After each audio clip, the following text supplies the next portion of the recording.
आणि अत्यंत होतकरू भावी आमदार संतोष, बाकी सर्व पदाधिकारी, शिवसेनेचे कार्यकर्ते, ह्या गावातील मायबाप, बंधू भगिनींनो,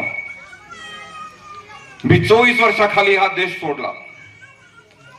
मी दोष सोडला नाही. मला ह्या देशातून हाकललं कोणी? गंगाधर राठोड सारख्या नालायक माणसाने. 24 वर्षाखाली माझी लढाई सुरू झाली. माझ्यासोबत कोणी नव्हतं, एकटा होतो. जो संतोष वर जो प्रसंग आला तो 24 वर्षाखाली माझ्यावर आला. खूप प्रयत्न केला मी, दिवस रात्र काम केलं. सिव्हिल हॉस्पिटलमध्ये काम करायचो आणि संध्याकाळी येऊन प्रॅक्टिस करायचो. मला कोणी पेशंट देत नव्हतं. आमदारच्या पोराला कोण पेशंट देईल, कारण कटच मिळत नाही आणि कट मागायची काही हिंमत होत नाही. त्याच्यामुळे माझ्याकडे एक पेशंटही नको. दिवस रात्र मेहनत करायचो. घरी सांगायचो, बाबा ह्या गंगाधर राठोड सारख्या नालायक माणसावर कोट्यावधी रुपये देऊन तुम्ही त्याला नगराध्यक्ष बनवता. त्याला तर माहीतच नाही की जनतेची सेवा कशी करायची. त्या माणसाला तुम्ही अनैतिकरित्या इल्लिगली प्रिन्सिपल बनवलं. त्याला तर शिक्षेचा काही संबंधच नाही. अशा माणसामुळे मला घर सोडावं लागलं आणि देश सोडावा लागला. आणि मला 24 वर्षानंतर जेव्हा कळालं की माझ्या पुतण्यावर जो अन्याय होतो, ज्याचे वडील वारलेत, ज्याचा भाऊ वारलाय, ज्याचे आजोबा गेलेत, अशा ह्या पुतण्यावर अन्याय होतो, तेव्हा मला माझे 24 वर्षाखालचे दिवस आठवले. आणि मी त्या संतोषला सांगितलं, पूर्ण जग तुझ्या विरोधात असेल तर मी तुझ्या सोबत आहे. खूप मेहनत केली. ईश्वराच्या कृपेने मला पैशाची गरज नाही. आता मी 2 लाख रुपये दिवसाचे कमवतो, पण त्या पैशाला किंमत नाही जेव्हा माझा पुतण्या इथं उभा आहे आणि तुमच्या समोर त्याची बाजू मांडत आहे. मी म्हटलं, तुझ्या खांद्याला खांदा द्यायला मी इथे येणार आहे. मित्र हो, खूप लोक मला म्हणतात की तुमच्या घरातलं भांडण तुम्ही कशाला इथं आणता. अत्यंत चुकीचं आहे. हे भांडण घरातलं नाही आहे. हे भांडण हे प्रवृत्तीच्या विरोधात आहे, ह्या कल्चरच्या विरोधात आहे, ह्या ट्रॅडिशनच्या विरोधात आहे. तुम्हाला सांगतो, ह्यांची कार्य करायची कशी पद्धत असते. जो माणूस शिकलेला आहे, जो माणूस संवेदनशील आहे, जो माणूस ज्याला राईट आणि रॉंग हे कळतं, ह्या माणसाची ते बदनामी करतात. ह्या माणसाला ते कुटुंबातून वेगळं पाडतात. आणि ही प्रवृत्ती प्रत्येक कुटुंबामध्ये आहे, प्रत्येक गावामध्ये आहे आणि प्रत्येक शहरामध्ये आहे. म्हणून असले नालायक लोक निवडून येतात.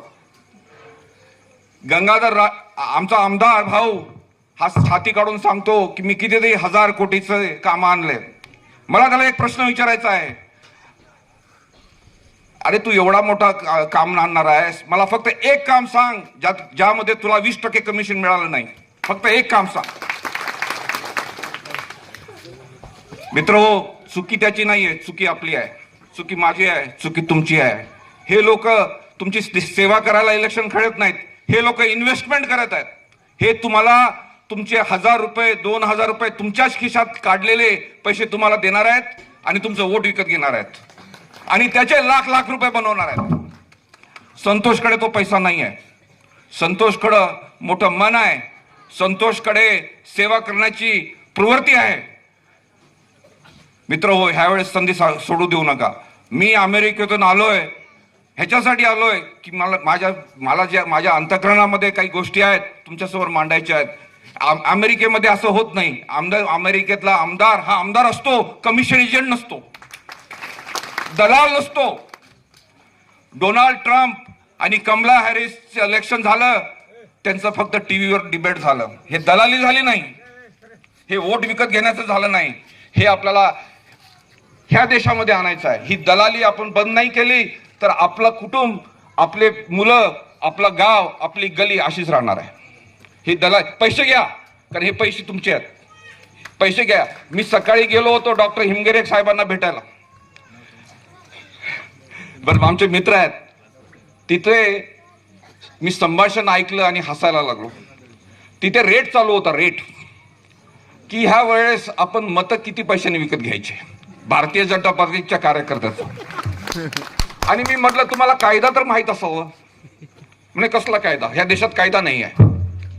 अरे म्हटलं वोट विकत घेणं हे कायद्याने गुन्हा आहे. काही नाही, ते काय आम्हाला काही माहित नाही. आम्ही तर कमिशन घेतो ओपन. आणि मी तर असं ऐकलंय की हा आमदार कमिशन तर घेत नाही, आता स्वतः कॉन्ट्रॅक्ट घेतो फक्त दुसऱ्याच्या नावाखाली. हजारो कोटीचे कॉन्ट्रॅक्ट आहेत, हे तुमचे पैसे आहेत.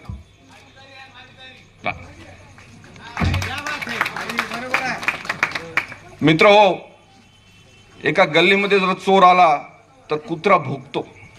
आपल्या देशात तर आपल्या आईवर चोरी होत आहे आणि आपण वोट विकतोय आपले. आता हा धंदा आपण बंद केला पाहिजे आणि योग्य माणसालाच आम्ही म्हणत नाही संतोष भाऊला निवडून द्या, आम्ही म्हणतो योग्य माणसाला निवडून द्या आणि ह्या चोरांना पाडा. आता मी काही जास्त बोलत नाही, मी काही राजकारणी माणूस नाही, तेवढी माझी शुद्ध मराठी नाही, पण माझ्या संवेदना, माझ्या अंतःकरण तुम्ही समजून घ्या. मी माझे 2 शब्द संपवतो. जय हिंद, जय महाराष्ट्र.